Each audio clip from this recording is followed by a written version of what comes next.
એ ગાવડી આખા જગની માતા, એ ગાવડી આખા જગની માતા, દેતી તો સાતા આ જગની માતા.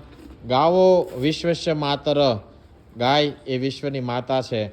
પણ એ ગાય જ્યારે દુઃખી થાય, એ ગાય જ્યારે અકસ્માતનો ભોગ બને, આ પગ તૂટી જાય, કેન્સર પેરાલિસિસ જેવા અનેક ગંભીર રોગો થતા હોય, લંપી જેવા રોગો થતા હોય, આ એક્સિડન્ટના ભોગ બને અને એના પગ કાપવા પડે, ત્યારે એની સારવાર સેવા કોણ કરે? આ નાના મૂંગા અબોલ જીવની સેવા સારવાર કોણ કરે?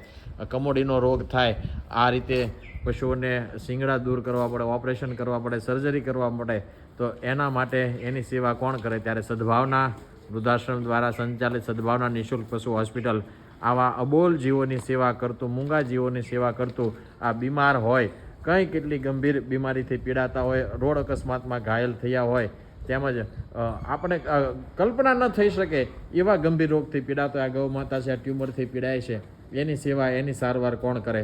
ત્યારે સદભાવના નિઃશુલ્ક પશુ હોસ્પિટલની અંદર આવા વયોવૃદ્ધ, ઉંમરલાયક અને કદાચ કહી શકાય કે રોડ અકસ્માતમાં ઘાયલ થયેલા આવા પશુઓની, વૃદ્ધ પશુઓની સેવા અને સારવાર કરતી જગ્યા એટલે સદભાવના નિઃશુલ્ક પશુ હોસ્પિટલ. આ વૃદ્ધ બળદ છે, એને કંબોડીનું ઓપરેશન કરવું પડે, તો એની સારવાર કરતાં અકસ્માતમાં ભોગ બનેલા છે, આના પગ તમે જોઈ શકો છો.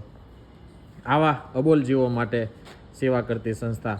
ખૂબ મોટા પ્રમાણમાં ઘાસચારો, ખાણદાણ અને ગોળ તેમજ અનેક દવાઓની જરૂરિયાત પડતી હોય છે. આપ આપની લક્ષ્મીનું અનુદાન આપના ખિસ્સામાંથી કંઈક એવી રકમ આપો કે જેથી કરીને આ મૂંગા જીવની સહાયતા કરી શકાય, આ ગાવો વિશ્વેશ્ય માત્રની ભાવનાને સાર્થક કરી શકાય. સદભાવના નિઃશુલ્ક પશુ હોસ્પિટલ, રાજકોટ.